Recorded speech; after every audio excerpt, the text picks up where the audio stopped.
ఏపీలోని నా దివ్యాంగ సోదరులకు హృదయపూర్వక నమస్కారాలతో మీ అన్నయ్య మల్లెల లక్ష్మీనారాయణ.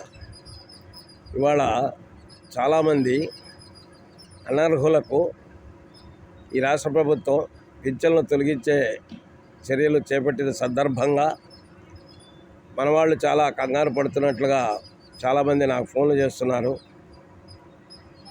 ఇక్కడ అర్హులు ఎవరూ భయపడాల్సిన అవసరం లేదు.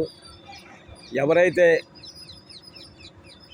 జగన్ ప్రభుత్వంలో తప్పుడు సర్టిఫికెట్లు పొంది రాష్ట్ర ఖజానాకి గండి కొడుతున్నటువంటి వాళ్ళు మాత్రమే భయపడాలి. నిజమైన అర్హులైనటువంటి మన దివ్యాంగులు ఎవరో భయపడాల్సిన అవసరం లేదు.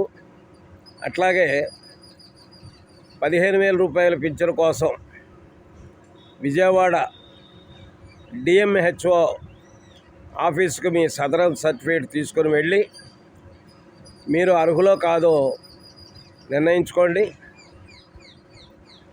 ఒక మనిషి సహాయం లేకుండా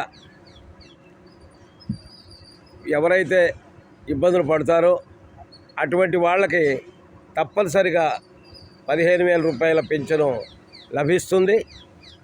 దానికి మీ దగ్గర ఉన్నటువంటి సదరం సర్టిఫికేట్ తీసుకొని డిఎంహెచ్ఓ ఆఫీస్కి వెళ్ళి అక్కడ ప్రయత్నాలు సాగించమని మీ అందరికీ తెలియజేస్తూ, ఎవరు కూడా అధైర్యపడవద్దు. అనర్హులని మనం ప్రోత్సహించడం కూడా ఒక నేరంగా పరిగణించబడుతుంది. కాబట్టి అనర్హుల పెన్షన్లు తొలగించినప్పుడు మనమందరం కూడా హర్షధ్వానాలు ప్రకటించాలని సందర్భంగా తెలియజేస్తూ, జై దివ్యాంగ, జై జై దివ్యాంగ.